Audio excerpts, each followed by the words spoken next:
Dengan Miss Eva kembali lagi kita belajar tentang biologi. Nah, jadi untuk anak-anak Miss silahkan dengarkan video Miss baik-baik, dipahami dan jangan lupa dicatat setiap materi yang udah Miss sampaikan ya. Nah, jadi materi kita hari ini kita belajar tentang jaringan tumbuhan. Nah, jadi pertemuan sebelumnya kita udah belajar tentang sel ya. Jadi sel itu merupakan unit terkecil penyusun tubuh makhluk hidup. Nah, jadi sekumpulan dari sel yang membentuk fungsi dan bentuk yang sama akan membentuk jaringan ya. Nah, jadi untuk kali ini kita bahas tentang jaringan pada tumbuhan. Ini Miss ada kasih tunjuk ya gambar. Kira-kira ini gambar apa ya? Ada yang tahu anak-anak Miss? Nah, pasti semua tahu ini adalah gambar daun ya. Tapi Miss ngambil fokus ke bagian ujungnya aja ya. Nah, jadi ini merupakan pucuk daun teh ya. Kenapa Miss buat ngambil gambar pucuk daun teh? Ada yang tahu kira-kira?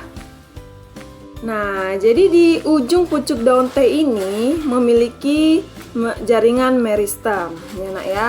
Oke. Nah, ini Miss kasih tunjuk lagi gambar.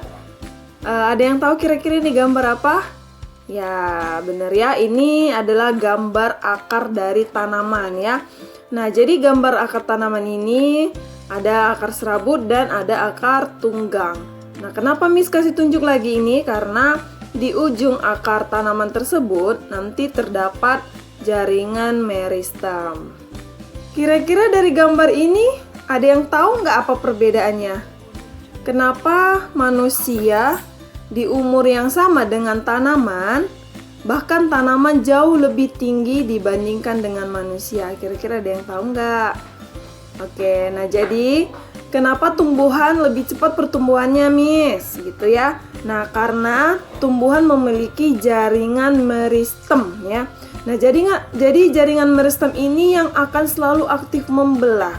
Sedangkan pada tubuh manusia, kita tidak memiliki jaringan meristem ya nak, hanya pada tumbuhan saja, sehingga ketika di umur yang sama, ini tanamannya dengan manusia itu Miss ambil di umur yang sama ya, yaitu 8 tahun. Tumbuhan di umur 8 tahun bisa mencapai 20 meter. Sedangkan manusia ketika umur 8 tahun, tingginya 1,4 meter.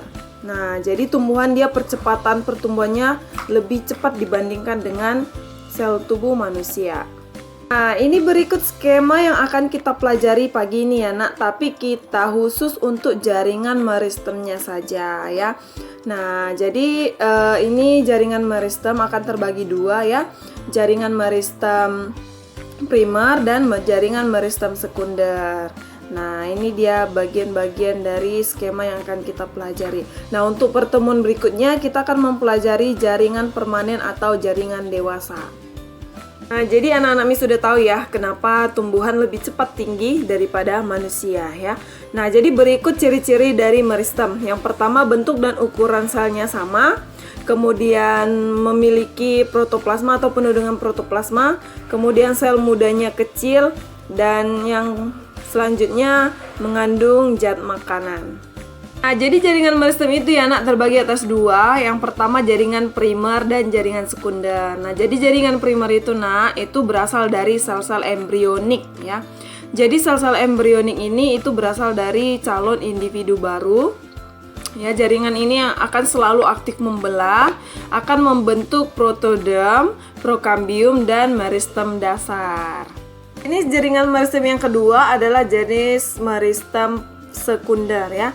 Nah, jadi meristem sekunder ini dia akan berfokus pada bagian pelebaran diameter batang ya.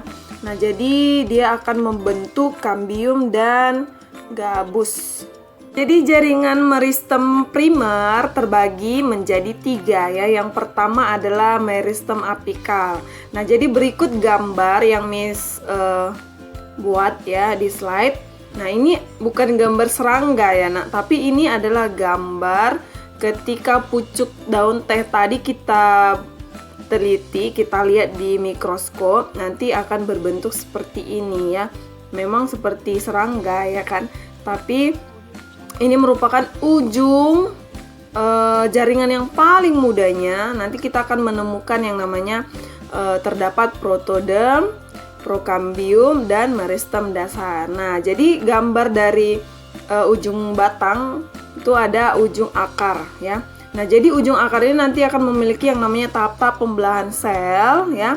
Nanti terdapat pemanjangan sel, kemudian terdapat proses pembelahan selnya, dan terdapat tudung akar. Nah, jadi tudung akar ini berfungsi untuk melindungi jaringan yang masih sangat muda ketika mau hendak menembus tanah. Nah, ini ada Miss kasih tunjuk gambar jaringan interkalar ya. Jadi jaringan meristem interkalar itu dia jaringannya yang berada di ruas-ruas batang tumbuhan. Ayo nak, kira-kira batang tumbuhan apa yang memiliki ruas-ruas? Ada yang tahu? Ya, contohnya seperti bambu, kemudian jagung ya. Pokoknya semua batangnya ketika ada ruas-ruasnya berarti di situ terdapat jaringan interkalar. Nah, selanjutnya ada meristem lateral ya. Jadi meristem lateral ini dia akan berfokus pada pembuatan kambium dan kambium gabus. Oke, sekian materi yang bisa Miss sampaikan di pagi hari ini ya. Jadi berikut ada tugas yang Miss kasih buat anak-anak kelas 11. Coba cari 5 fungsi dari jaringan meristem ya. Nanti jawabannya ditulis di dalam bukunya, jangan lupa cantumkan namanya dan dikirim melalui WhatsApp pribadi Miss. Oke, see you.